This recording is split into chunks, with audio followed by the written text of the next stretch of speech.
Solid স্টেটের lecture number 2 বা দ্বিতীয় ভিডিওতে সকলকে স্বাগত। এই ভিডিওর আলোচ্য বিষয়গুলোর মধ্যে প্রথমে রয়েছে ল্যাটিস বা জালক কি, এবং দ্বিতীয় অংশ রয়েছে ইউনিট সেল কি। ফার্স্টে আমরা জানার চেষ্টা করি ল্যাটিস বা জালক কি। যখন কঠিন পদার্থগুলি গঠিত হয় তখন কঠিন পদার্থ গঠনকারী যে কণাগুলি থাকে সেই কণাগুলি আয়ন হতে পারে, পরমাণু হতে পারে, অণু হতে পারে। সেই অণু বা আয়ন বা পরমাণুগুলোকে আমরা এক একটা গোলক হিসাবে বা স্ফেয়ার হিসাবে ধরি। এখন এই স্ফেয়ারগুলি কঠিন পদার্থের ক্ষেত্রে নির্দিষ্ট নিয়মে নির্দিষ্ট জ্যামিতিক আকৃতিতে 3-ডাইমেনশনাল স্পেসে বা ত্রিমাত্রিক অঞ্চলে সাজানো থাকে। এখন এই কণাগুলিকে আমরা যদি ত্রিমাত্রিক অঞ্চলে সাজাই তখন আমরা যে বিন্যাসটা দেখতে পাই তাকে আমরা ল্যাটিস বা জালক বলি।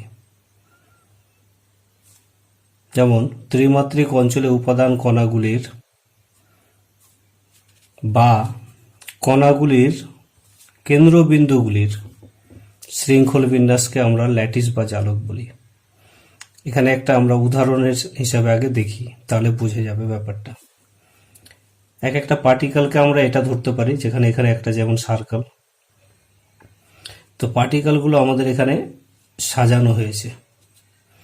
তো এই পার্টিকেলের আমরা সেন্টার পয়েন্টটাকে আমরা পয়েন্ট হিসাবে ধরতে পারি। তাহলে পার্টিকেল সাজালে আমরা অনেক সময় পার্টিকেলকে কিন্তু দেখানো হয় না, কি করা হয়, পার্টিকেলের সেন্টার পয়েন্টগুলোকে আমরা পার্টিকেলের বদলে দেখিয়ে থাকি। তো এখানে এই যে সার্কেলগুলোকে আমরা যদি এভাবে পার্টিকেলগুলোকে যদি সাজাই, তো এখন পার্টিকেলগুলো না সাজিয়ে যদি আমরা তাদের কেন্দ্রবিন্দুগুলোকে সাজাই সেটাও হতে পারে। তার জন্য আমরা পার্টিকেলের এই কেন্দ্রবিন্দুগুলোকে আমরা যদি একটা নির্দিষ্ট অর্ডারে সাজাই, যেমন এখানে আমরা পরপর কতগুলো পার্টিকেল সাজিয়েছি এবং এই দুটো পার্টিকেলের মাঝে আবার পার্টিকেলগুলোকে সাজানো হয়েছে। তো এখানে আমরা পার্টিকেল দেখাইনি, পার্টিকেলের কেন্দ্রবিন্দুগুলোকে পয়েন্ট হিসাবে দেখিয়েছি। তাহলে এই পার্টিকেলের যে বিন্যাস বা পার্টিকেলের কেন্দ্রবিন্দুগুলির তাদেরকে যদি আমরা পয়েন্ট হিসাবে দেখাই, তাহলে তাদের যে বিন্যাস সেই বিন্যাসটাই ত্রিমাত্রিক অঞ্চলে, সেই বিন্যাসটাকে আমরা কিন্তু ল্যাটিস বা জালক বলি। এখানে অ্যাকচুয়ালি এখানে ত্রিমাত্রিক ব্যাপারটা বুঝে, যেমন এটা যদি ফার্স্ট লেয়ার হয় পার্টিকেলগুলোর সেন্টারের, তাহলে এটা সেকেন্ড লেয়ার, এটাকে থার্ড লেয়ার, এটা কি ফোর্থ লেয়ার। তো এভাবে একটা লেয়ার, তারপরে আর একটা লেয়ার, তারপরে আর একটা লেয়ার। তো এখানে পার্টিকেলের কেন্দ্রগুলোকে এভাবে আমাদের পরপর এটা লেয়ারে এখানে একটা, এখানে একটা, এখানে সাজানো হয়েছে। পরবর্তী লেয়ারে আবার তাদের মিডিল বরাবর আবার পার্টিকেলগুলোকে বা পার্টিকেলের সেন্টারগুলোকে সাজানো হয়েছে। তো এইভাবে আমাদের এটা ফার্স্ট লেয়ার আমরা ধরতে পারি, লেয়ার 1, এটাকে লেয়ার 2, এটাকে লেয়ার 3, লেয়ার 4। তো এই লেয়ারগুলোর পার্টিকেলগুলো যে নির্দিষ্ট নিয়মে পরপর লেয়ার বাই লেয়ার সাজানো থাকে, সেই বিন্যাসটাকে আমরা বলে থাকি জালক বা আমরা ল্যাটিস বলে থাকি। এবং ল্যাটিসের পার্টিকেলগুলোর আমরা সেন্টার পয়েন্টকে আমরা যদি সাজাই, তো যে সেন্টার পয়েন্টগুলো আমরা পাই ল্যাটিসের পার্টিকেলগুলোর যে সেন্টার, সেগুলোকে বলা হয় ল্যাটিস পয়েন্ট। তাহলে আমাদের এটা কনস্টিটিউয়েন্ট পার্টিকেল, এটাকে আমরা বলতে পারি এই যে কনস্টিটিউয়েন্ট পার্টিকেল বা কণা। আর কনস্টিটিউয়েন্ট পার্টিকেলকে আমরা যদি পয়েন্ট হিসাবে দেখাই, তাদের বিন্যাসটাকে পয়েন্ট হিসাবে কল্পনা করি, তখন আমরা সেটাকে বলে থাকি ল্যাটিস পয়েন্ট। তাহলে ল্যাটিস পয়েন্ট হচ্ছে কনস্টিটিউয়েন্ট পার্টিকেলগুলোর সেন্টার পয়েন্ট, সেটাকে বলা হয় ল্যাটিস পয়েন্ট। তাহলে আমরা জালক কি দেখলাম, three dimensional arrangement of lattice point or কি 3-ডাইমেনশনাল অ্যারেঞ্জমেন্ট অফ কি কনস্টিটিউয়েন্ট পার্টিকেল। তো regular arrangement of constituent particle in 3D, এটাকে আমরা বলে থাকি জালক। অথবা আমরা রেগুলার অ্যারেঞ্জমেন্ট অফ পয়েন্ট, সেটাকে আমরা বলি কি কল্ড ল্যাটিস। তো পয়েন্ট আমরা বলতে পারি বা কনস্টিটিউয়েন্ট পার্টিকেল। তো কনস্টিটিউয়েন্ট পার্টিকেলকে বেশিরভাগ ক্ষেত্রে পয়েন্ট হিসাবে দেখানো হয়। তাহলে এখানে আমরা আর একটা জিনিস এখানে ব্যাপারটা বোঝার চেষ্টা করি। যেমন এটা একটা যদি আমরা কেলাস যদি কোনো পদার্থের ক্ষেত্রে, কঠিন পদার্থের ক্ষেত্রে যদি গঠনগত কণাগুলি এইভাবে যদি ঘনকের আকারে তারা যদি সাজিয়ে থাকে, তাহলে এই পার্টিকেলগুলো এখানে সাজিয়েছে কি ঘনকের আকারে। তাহলে 3 ডাইমেনশনাল অ্যারেঞ্জমেন্ট হচ্ছে ঘনকের আকারে। তো এই পার্টিকেলগুলোর অ্যারেঞ্জমেন্ট হচ্ছে ঘনক আকৃতি তারা ধারণ করেছে। তো এই 3 ডাইমেনশনাল অ্যারেঞ্জমেন্ট এই পার্টিকেলের যে ঘনক আকৃতির, এই 3 ডাইমেনশনাল অ্যারেঞ্জমেন্টটাকে এখানে আমরা বলবো কি জালক। এবং এই পার্টিকেলগুলোর এটাকে আমরা যদি কণাগুলোকে এইভাবে না দেখিয়ে যদি আমরা এটা ভাবে দেখাই, তবুও সেটাকে আমরা জালক বলে থাকবো। যেমন আমরা যদি এখানে পয়েন্ট হিসাবে আমরা এগুলোকে দেখালাম, পয়েন্ট পার্টিকেলের বদলে আমরা পয়েন্ট হিসাবে দেখালাম এভাবে পার্টিকেল না দেখে, তখন এটাও কি হচ্ছে পার্টিকেলের 3 ডাইমেনশনাল অ্যারেঞ্জমেন্ট। তাহলে এটা আমাদের কি জালক। ঠিক আছে। তো এইভাবে আমাদের অনেকগুলো এইভাবে আমাদের অ্যারেঞ্জমেন্ট পর আমাদের থাকে, এভাবে আমাদের থাকে সাজানো। তো এইভাবে অনেকগুলো পার্টিকেল পর আমাদের সাজিয়ে গিয়ে কি হয়, টোটাল একটা 3 ডাইমেনশনাল আমাদের অ্যারেঞ্জমেন্ট তৈরি হয়। এবং এই 3 ডাইমেনশনাল অ্যারেঞ্জমেন্টটাকে আমরা পার্টিকেল বা তাদের সেন্টার পয়েন্টের অ্যারেঞ্জমেন্টটাকে আমরা বলে থাকি কি জালক। যেমন একটা আপেলের বাক্সের ক্ষেত্রে আপেলগুলোকে পর সাজানো থাকে। তো আপেলের এই যে পর আমাদের একটা লেয়ার তারপর আর একটা লেয়ার, তো টোটাল 3 ডাইমেনশনাল স্পেসের যে অ্যারেঞ্জমেন্ট সেটাকে আমরা বলে থাকি কি ল্যাটিস বা জালক। তো এখানে পার্টিকেলের ক্ষেত্রে আমরা সলিডের ক্ষেত্রে এই কণাগুলোর অ্যারেঞ্জমেন্টটাকে বলি ল্যাটিস বা আমরা জালক বলে থাকি। তো এখন ইউনিট সেল কি?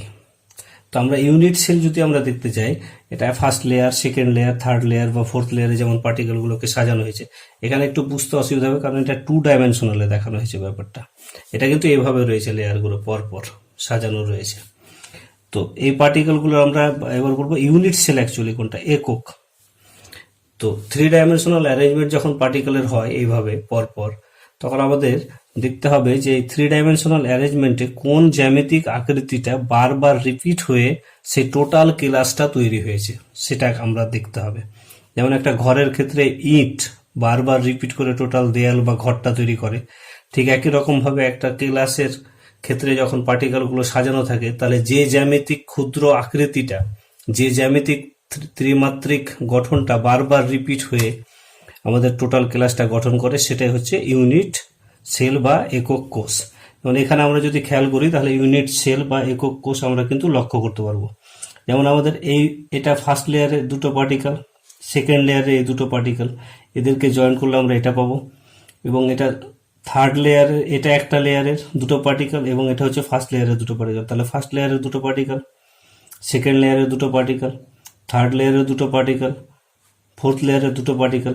তো এদেরকে যদি আমরা অ্যাড করি তাহলে আমরা দেখতে পাবো যে একটা আমাদের ইউনিট সেল তৈরি হচ্ছে। এই যে আমাদের একটা ইউনিট সেল তৈরি হলো। তাহলে পরে যদি আমরা এখানে আবার যদি অ্যাড করি দুটো পার্টিকেলকে, তাহলে আবার আমরা দেখব যে সেই আবার আর একটা কিন্তু ইউনিট সেল আমাদের তৈরি হচ্ছে। তো আমাদের এই যে এক একটা ইউনিট সেল, এই যে আমাদের 3 ডাইমেনশনাল, এই যে এটা একটা অ্যারেঞ্জমেন্ট, এখান থেকে এটুকু, এই যে এটা একটা অ্যারেঞ্জমেন্ট, এই যে একটা ঘনক আমরা পেলাম এখানে, এই 3 ডাইমেনশনাল অ্যারেঞ্জমেন্টে এই যে ঘনকটা পেলাম আমরা, এটা হচ্ছে আমাদের এক একটা যে ঘনক পাচ্ছি আমরা, সেটা হচ্ছে কি আমাদের ইউনিট সেল। যেমন আমরা বলি যে এরকম করে 4টা পার্টিকেল আছে, আবার এরকম করে একটা 4টা পার্টিকেল আছে, এই 4টা পার্টিকেল, এবার এটার উপরে আর আমাদের 4টা আছে, এর সাইডে আবার কি আছে, এরকম করে আমাদের আর 4টা আমাদের তৈরি হলো।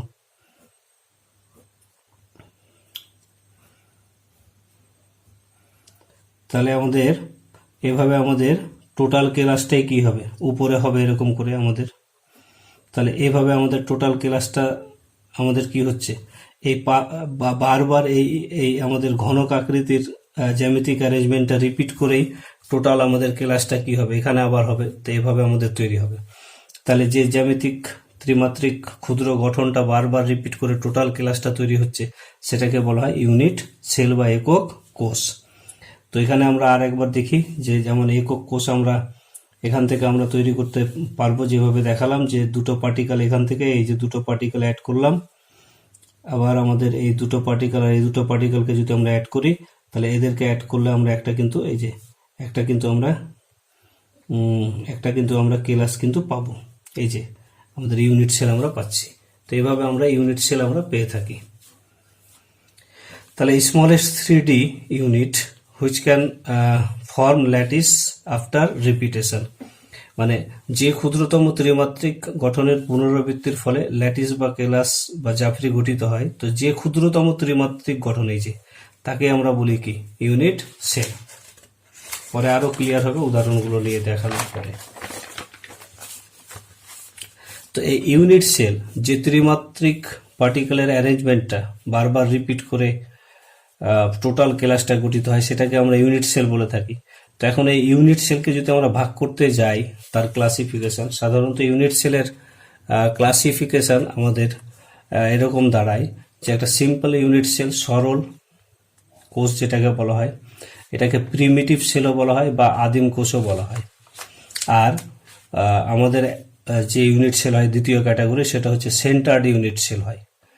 তাহলে সিম্পল ইউনিট সেল এবং সেন্টার্ড ইউনিট সেল, এবং কোনো কোনো বইয়ে এটা একটু আলাদা করে দেওয়া আছে। সেন্টার্ড ইউনিট সেল আবার আমরা দেখব 3 প্রকারের হয়। ফেস সেন্টার্ড ইউনিট সেল মানে পৃষ্ঠকেন্দ্রিক, বডি সেন্টার্ড ইউনিট সেল দেহ কেন্দ্রিক, আর এন্ড সেন্টার্ড আমাদের ইউনিট সেল যেটাকে বলা হয় প্রান্ত কেন্দ্রিক। তো এক্সাম্পলের সাহায্যে পরে আমরা দেখবো এক্সাম্পল নিয়ে যে কোনটা কি প্রকারের ইউনিট সেল। তাহলে প্রিমিটিভ ইউনিট সেল যেটা সিম্পল ইউনিট সেল এবং সেন্টার্ড ইউনিট সেল, তাহলে সেন্টার্ড ইউনিট সেল আবার কি 3 প্রকার। তাহলে face centered, body centered, end centered মানে পৃষ্ঠকেন্দ্রিক, দেহ কেন্দ্রিক আর প্রান্ত কেন্দ্রিক। আর এখানে হচ্ছে আদিম কোষ। তাহলে মোট ইউনিট সেল কত প্রকারের আমরা দেখতে পাচ্ছি? 4 প্রকার। সেন্টার্ড ইউনিট সেলের 3 প্রকার আর সরলের 1 প্রকার। তাহলে মোট হচ্ছে 4 প্রকারের ইউনিট সেল আমাদের আছে। তো সিম্পল কোনটাকে বলে? কখন আমরা বলবো যে একটা ইউনিট সেলকে সিম্পল? যদি আমরা দেখি যে কোনো একটা ইউনিট সেলে, এখানে ঘনকাকৃতির ইউনিট সেল দেখানো হয়েছে, কোনো একটা ইউনিট সেলে যদি আমরা দেখি যে পার্টিকেলগুলো কেবলমাত্র কোথায় আছে, যে শুধু কর্নারে আছে। কোথায় আছে? শুধু কর্নারে। তো কর্নারে যদি অ্যাটমগুলো থাকে কোনো ইউনিট সেলে, যে এখানে কর্নারে 8টা কর্নার আছে মোট, তো 8টা কর্নারে আমাদের পার্টিকেল রয়েছে। তো যদি কোনো ইউনিট সেলে আমরা দেখি শুধু কর্নারে আমাদের কি পার্টিকেল আছে, তাহলে সেটাকে আমরা বলবো সিম্পল বা প্রিমিটিভ বা আদিম আমাদের ইউনিট সেল বা একক কোষ। তো এখানে 8টা পার্টিকেল রয়েছে 8টা ইউনিট সেলে, 8টা ইউনিট আমাদের একটা ইউনিট সেলের কর্নারগুলোতে। তো এখন এখানে আর একটা আমরা বৈশিষ্ট্য দেখতে পাবো এই সেলের, কি কিউবিক ইউনিট সেল যেটা প্রিমিটিভ, তার ক্ষেত্রে দেখতে পাবো আমরা এ, বি আর সি মানে 3টা বাহুই কিন্তু আমরা দেখতে পাবো দৈর্ঘ্য, প্রস্থ এবং উচ্চতা কি একই, এবং এদের মধ্যবর্তী যে কোণ, যেমন এটার মধ্যবর্তী কোণ যদি 90 ডিগ্রি হয়, এটা এবং এটার মধ্যবর্তীও কি 90 ডিগ্রি হবে, এটা এবং এটার মধ্যবর্তী কোণও কি হবে 90 ডিগ্রি। তো আলফা, বিটা, গামা 3টা কোণও কিন্তু আমাদের কি এখানে হবে 90 ডিগ্রি। কোন ক্ষেত্রে? ঘনকাকৃতির সরল ইউনিট কোষের ক্ষেত্রে। তো এখানে আমরা এবার পার্টিকেল যদি হিসাব করি যে কটা মোট পার্টিকেল রয়েছে সিম্পল ইউনিট সেলের ক্ষেত্রে, মোট কটা কণা রয়েছে বা পার্টিকেল রয়েছে, তাহলে 8টা কর্নারে 8টা পার্টিকেল রয়েছে। আপাত দৃষ্টিতে মনে হবে যে এই ইউনিট সেলের মধ্যে কিন্তু 8টা কণা রয়েছে, কিন্তু অ্যাকচুয়ালি সেটা না। এবার এটা একটা, এই যে আমাদের পার্টিকেল, তো পার্টিকেলটাকে আমরা যদি এভাবে কল্পনা করি, তো এটা একটা পার্টিকেল কর্নারে রয়েছে, টোটালটা স্ফিয়ারের মতো করে দেখালাম। তো এই পার্টিকেলের অর্ধেক অংশ কিন্তু উপরের রয়েছে আর অর্ধেক অংশ কিন্তু নিচে রয়েছে।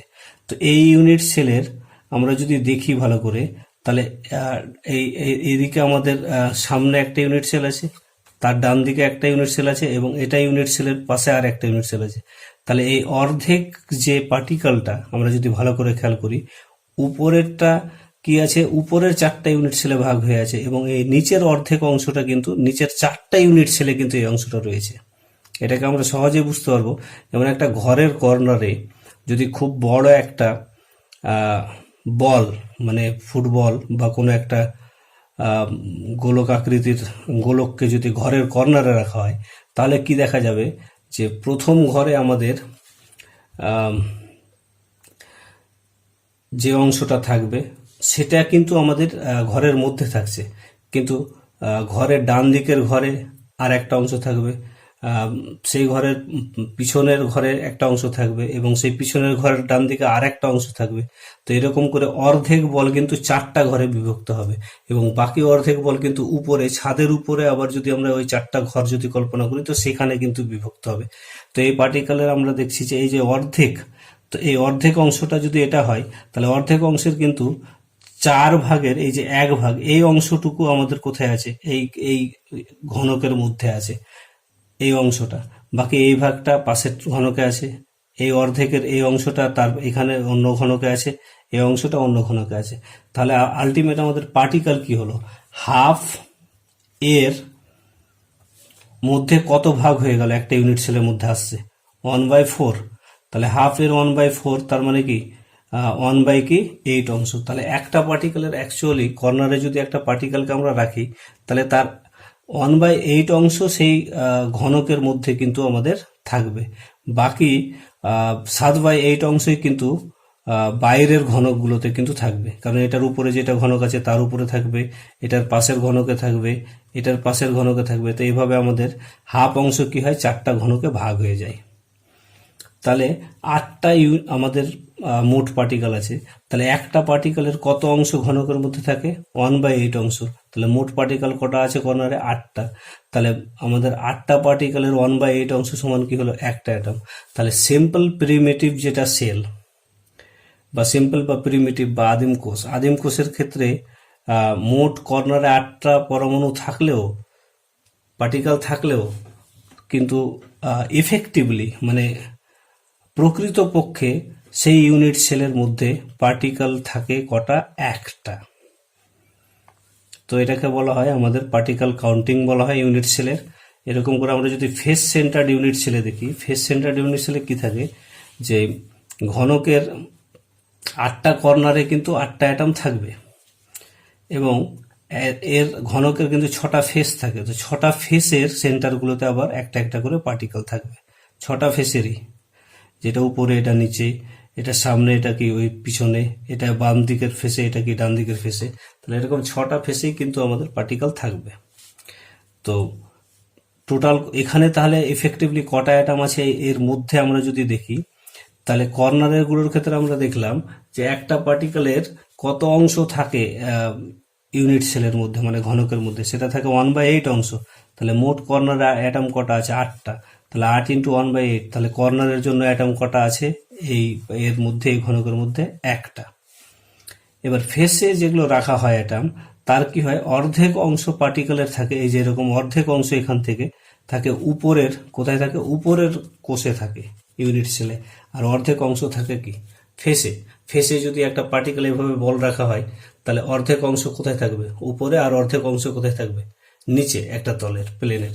তাহলে 6টা ফেসে 6টা পার্টিকেল আছে, তো একটার এই এর মধ্যে কটা আছে, হাফ অংশ। তাহলে 6টার হাফ অংশ মানে কি, 3। তাহলে ফেস সেন্টার্ড ইউনিট সেলে মোট পার্টিকেল কত হয়ে গেল, কর্নারের জন্য 1, আর ফেসগুলোর জন্য 6টা ফেসের জন্য 3। তাহলে মোট টোটাল আমাদের পার্টিকেল কি হলো, আমাদের 4। তাহলে ফেস সেন্টার্ড ইউনিট সেলে পার্টিকেল রয়েছে 4।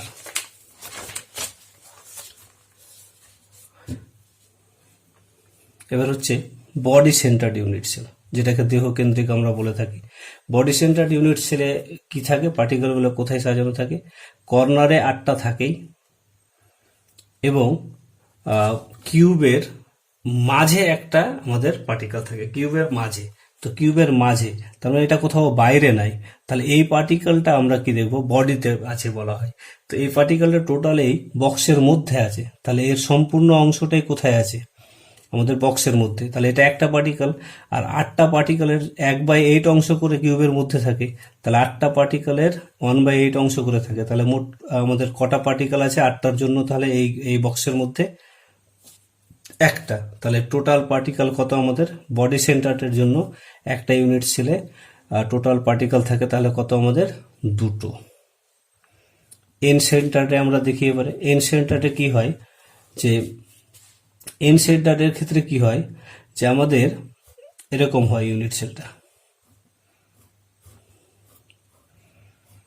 এরকম হয় যে কর্নারে আমাদের পার্টিকেল থাকে 8টা কর্নারেই। তাহলে 8টা কর্নারে আমাদের যদি পার্টিকেল থাকে তাহলে একটা পার্টিকেলের 1/8 অংশ একটা বক্সের মধ্যে থাকে। তাহলে 8টা পার্টিকেলের 1/8 অংশ মানে কর্নারগুলোর জন্য কটা পার্টিকেল তাহলে ভিতরে থাকে একটা। আর কোথায় থাকে যে কোনো দুটো অপোজিট ফেসে আমাদের পার্টিকেল থাকে। যদি এখানে আমাদের একটা পার্টিকেল রাখি আমরা তাহলে এখানে রাখবো, যদি এটা ফেসে রাখতাম তাহলে এটাতে রাখবো, যদি পিছনটায় রাখতাম তাহলে সামনেরটা রাখবো। তাহলে আমরা উপরে রাখলাম একটা পার্টিকেল আর একটা রাখলাম কি নিচে। তাহলে এই দুটো পার্টিকেলের কি আছে, প্লেনে যে পার্টিকেলগুলো থাকে প্লেনে তার অর্ধেক থাকে বাইরের সেলে এবং অর্ধেক থাকে সেই বক্সের মধ্যে। তাহলে এই দুটোর জন্য কি থাকে, দুটোর হাফ অংশ করে বক্সের মধ্যে থাকে। তাহলে মোট কটা পার্টিকেল থাকে আমাদের একটা। তাহলে মোট পার্টিকেল এখানেও কত দাঁড়ালো, কর্নারের জন্য 1 আর অপোজিট ফেসের জন্য কি দাঁড়ালো আমাদের 1। তাহলে আলটিমেট হলো কি 2। তাহলে এন সেন্টার ইউনিট সেলে দুটো পার্টিকেল থাকে, বডি সেন্টারে দুটো, আর এখানে আমরা দেখলাম ফেস সেন্টারে 4টা এবং সিম্পল কিউবিকের ক্ষেত্রে কটা পার্টিকেল থাকে একটা। তাহলে সিম্পল কিউবিকে 1 পার্টিকেল থাকে ইউনিট সেলের মধ্যে, ফেস সেন্টারে 4, বডি সেন্টারে 2, এন্ড সেন্টারে আমাদের 2। এবং এদেরকে আমরা যদি সামারি করি, এখন যেটি শেখা হলো যে ইউনিট সেল টাইপ আর কি, unit sell type. Unit sell type আমরা যদি সিম্পলি ইউনিট সেল নিই তাহলে আমাদের এখানে শুধু কর্নারগুলোতে অ্যাটম থাকে, অনলি অ্যাট কর্নার। তার জন্য আমাদের কটা অ্যাটম আমাদের ইউনিট সেলের বক্সের মধ্যে মোট দাঁড়ায়, পেলাম আমরা 1। তাহলে মোট আমাদের ইউনিট সেলের মধ্যে পার্টিকেল কি আছে 1। এবং একটা ইউনিট সেলের মধ্যে যটা পার্টিকেল থাকে এফেক্টিভলি সেটাকে বলা হয় আমাদের কি র্যাঙ্ক বলা হয় সেই ইউনিট সেলের। এবং এটাকে আমরা জেড অক্ষর দিয়ে চিহ্নিত করি, capital Z. Face centred unit সেলের ক্ষেত্রে আমরা দেখলাম কর্নারের জন্য 1, ফেসের জন্য 3 এবং মোট পার্টিকেল কটা থাকে একটা ইউনিট সেলের মধ্যে 4। এবং এটার আমাদের তাহলে র্যাঙ্ক কত 4। বডি সেন্টার্ড ইউনিট সেলের ক্ষেত্রে আমরা দেখলাম কি হিসাব করে আগেই দেখানো হয়েছে 1 কি 2। তাহলে এর র্যাঙ্ক কত আমাদের জেড এর ভ্যালু এখানে তাহলে 2। এন সেন্টার্ডের জন্য আমাদের কি এন সেন্টার্ডের জন্য হচ্ছে আমাদের কি 2। আর এক রকমের আমাদের ইউনিট সেল আছে বা রয়েছে, সেটা হচ্ছে আমাদের কি হেক্সাগোনাল ইউনিট সেল। তো হেক্সাগোনাল ইউনিট সেল পরে আমরা আলোচনা করছি, তার আগে এখানে একটু নোট করে রাখা ভালো এই টেবিল বা এই হিসাবগুলো। কারণ এখানে একটু বলেই দিই যে আমাদের হেক্সাগোনালে আমরা মোট পার্টিকেল পাই কি 6। এবং সেটা আমরা কি করে পাই সেটা আমরা একটু পরেই দেখব। যে হেক্সাগোনালের ক্ষেত্রে কর্নারে থাকে 12টা পার্টিকেল, বডিতে থাকে 3টা পার্টিকেল, ঠিক আছে, এবং ফেসে থাকে 2টো পার্টিকেল, সেটা হিসেবে আমরা পরে দেখছি। তাহলে হেক্সাগোনালের ক্ষেত্রে পার্টিকেল আমাদের থাকে কি পার ইউনিট সেলে 6, এর র্যাঙ্ক তাহলে কি 6। এখান থেকে কিন্তু একটা কোশ্চিন থাকে র্যাঙ্কের উপরে বা পার্টিকেলের একটা ইউনিট সেলে কটা পার্টিকেল রয়েছে সেটা নির্ণয়ের উপরে। এখান থেকে ছোট ছোট নিউমেরিক্যালসও থাকে বা ফর্মুলা নির্ণয়ের ক্ষেত্রে কাজে আসে। তো হেক্সাগোনালে 6টা পার্টিকেল থাকে কি করে আমরা এখানে দেখি। এটা একটা হেক্সাগন আঁকা হয়েছে। তো হেক্সাগনের ক্ষেত্রে আমরা দেখব কর্নার কটা রয়েছে, এই যে আমাদের যে শীর্ষবিন্দুগুলো রয়েছে আমাদের 12টা। তাহলে 12টা আমাদের কর্নারে আমাদের পার্টিকেল আছে 12টা। তো এখন একটু বুঝার আছে আমাদের 12টা পার্টিকেলের জন্য এই বক্সের মধ্যে কটা রয়েছে। তো এটাকে যদি আমরা একটু এই পার্টিকেলটাকে আমরা যদি এভাবে ভাবি যে এটা একটা পার্টিকেল, তাহলে এটাকে আমরা যদি এখানে এর অর্ধেকটা তো উপরে আছে অর্ধেকটা নিচে আছে, তাহলে আমরা এটাকে আমরা কি করলাম, এই পার্টিকেলটাকে আমরা হাফ করলাম। এই হাফ করে আমরা এখানে নিয়ে আসলাম, এই যে হাফ করা হলো। তো এই হাফ করে আমরা যদি দেখি আমরা, তো এইভাবে আমাদের এই যে এটার কটা ভাগ হচ্ছে, তাহলে এরকম করে আমরা এখানে কি 3টা আমরা কি ভাগ করতে পারছি। তাহলে এরকম করে আমাদের কটা ভাগ হচ্ছে, ষড়ভুজ। তো তাহলে আমাদের এইভাবে করে ষড়ভুজ আমরা আঁকতে হবে এরকম করে। তাহলে এটা কটা ভাগ হচ্ছে আমাদের, এখানে একটা, এখানে একটা আর এখানে একটা। তাহলে আমাদের এই অর্ধেককে আমরা কটা ভাগ হচ্ছে, অর্ধেকের এই অংশটা কোথায় আছে? এই বক্সের মধ্যে। এই অংশটা পাশের ষড়ভুজে হবে, আর এই অংশটা কি বাইরের দিকের ষড়ভুজে ডান দিকে হবে। তাহলে আমাদের হাফ, একটা পার্টিকেলের হাফ, আর হাফের আমাদের কি আছে, এটা 120 120 120, তার মানে কি আছে, হাফের 1/3 আছে বক্সের মধ্যে। তাহলে হাফের 1/3, তার মানে কি 1/6 অংশ এই পার্টিকেল। তাহলে টোটাল পার্টিকেলের 6 ভাগের 1 ভাগ আছে বক্সের মধ্যে, বাকিটা আছে বাইরে। তাহলে 12টা পার্টিকেলের জন্য কত হয়ে গেল, 1/6 দিয়ে গুণ, তাহলে 2টো। আচ্ছা, বডি সেন্টারটা আমাদের কি আছে, যে ভিতরে আছে বক্সের এই 3টে। তাহলে আমাদের এরা টোটালটাই ভিতরে আছে, তাহলে তার জন্য আমাদের 3 × 1 মানে 3, তাহলে 3 2 কি হয়ে গেল 5।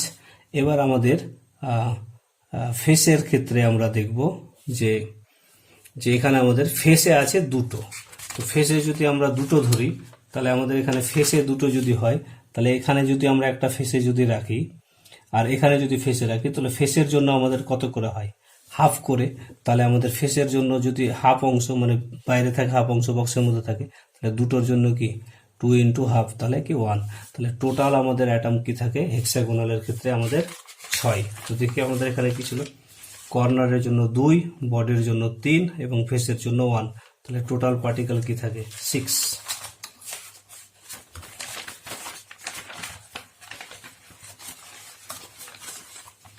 এবার পরের অংশ, unit cell according to unit cell parameter, একক কোষের বৈশিষ্ট্যসূচক রাশি অনুসারে। তো এবার আমরা ইউনিট সেলের আমরা কি করব, ক্লাসিফিকেশন। ইউনিট সেলের শ্রেণী বিভাগ করব কি হিসাবে, অ্যাকর্ডিং টু ইউনিট সেলের সেল প্যারামিটার, একক কোষের